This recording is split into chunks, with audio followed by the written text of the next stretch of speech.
আসসালামু আলাইকুম রহমতুল্লাহ।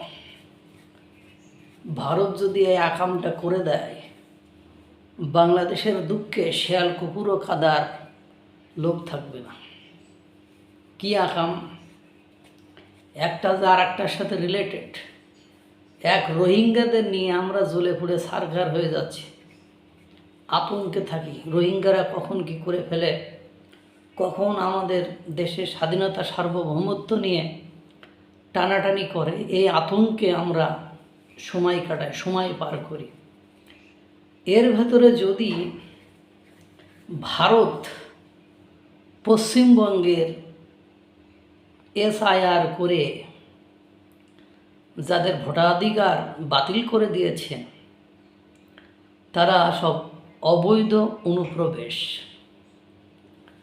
কোন দেশ থেকে আসছে সেটা আইডেন্টিফাই করে, সেটা শনাক্ত করে সেই দেশে পাঠিয়ে দেয়, তাহলে বাংলাদেশে আরেকটি রোহিঙ্গা ইস্যুর মতো পশ্চিমবঙ্গ থেকে আসা মুসলমানদেরকে আশ্রয় দিতে বাংলাদেশ হিমশিম খেয়ে যাবে। যদি বলেন কেন, আসেন তাহলে বিস্তারিত জানাই। আপনারা জানেন পশ্চিমবঙ্গ সাথে বাংলাদেশের সবচেয়ে সীমান্ত বেশি। এই পশ্চিমবঙ্গে মমতাদি ক্ষমতায় আছেন 2011 সালের পর থেকে তৃণমূলের, বা এখন মমতাদি থাকার যেই থাক তৃণমূলের, কংগ্রেসের ওরাই ক্ষমতায় আছেন। এখন সেখানে এরাই পাশ করার অন্যতম কারণ হলো মুসলিম ভোটার। কারণ সেখানে মুসলমানরা তৃণমূলের মমতাদির দলকে ভোট দিয়ে যায় ধারাবাহিকভাবে, এবং বিজেপি মনে করে তাদের ব্যর্থতা, বা সেখানে অমিত শাহ যিনি বিজেপির নেতা, তিনি বারবার ব্যর্থ হন এই ভোটারগুলোর কারণে। পরবর্তীতে SIR করে সেখানে 90 লাখ অবৈধ ভোটার পাওয়া গিয়েছে।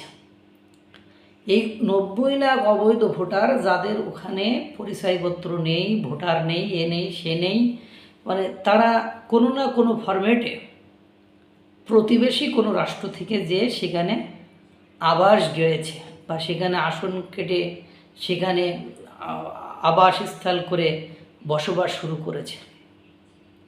এখন কোনো না কোনো কারণে যদি এইগুলোকে, এই অবৈধ লোকগুলোকে যদি তাদের নিজ নিজ দেশে পাঠাতে শুরু করে, তাহলে এই 90 লাখের ভেতরে দেখা যায় কমপক্ষে 60 থেকে 70 লাখ জনগণ, তারা কোনো না কোনো ফরম্যাটে, কোনো না কোনো সূত্রে তারা বাংলাদেশের নাগরিক।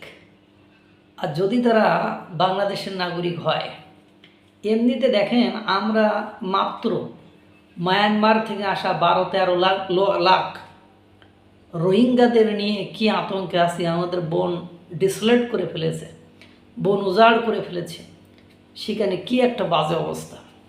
এরপরে যদি পশ্চিমবঙ্গের ওই মুসলমান বা হিন্দু যারাই বলেন না কেন, যাদেরকে ওই দেশ শনাক্ত করেছে, SIR করে ভোটাধিকার থেকে বাতিল করে দিয়েছে, অবশ্য অনেকে আইনে লড়াই লড়ছে, অধিকাংশ লোক কাগজপত্র দেখাইতে পারে নাই, ওদেরকে যদি এখন বাংলাদেশে বেশি না 12 লাখে হিমশিম খাচ্ছে, ওখান 90 লাখের ভেতরে যদি 30টা লাখ বা 40 লাখ বা 50 লাখ বাংলাদেশে পাঠিয়ে দেয়, তাহলে এদের জন্য দেখা যায় আমাদের দেশের পশ্চিমবঙ্গের পাশে যে অঞ্চলগুলো রয়েছে সেগুলো তারা দখল করে ফেলবে।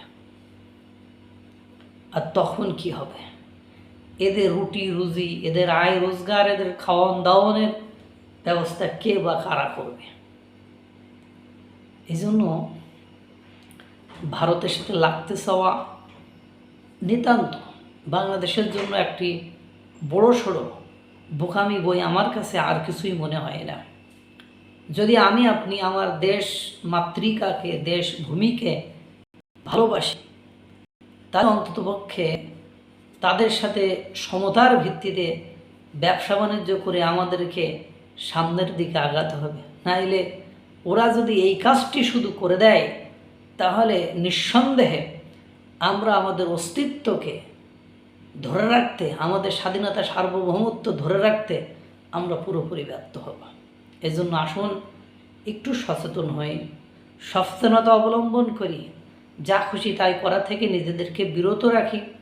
আল্লাহ তাআলা সকলকে ভালো রাখুক, সুস্থ রাখুক। আসসালামু আলাইকুম ওয়া রাহমাতুল্লাহ।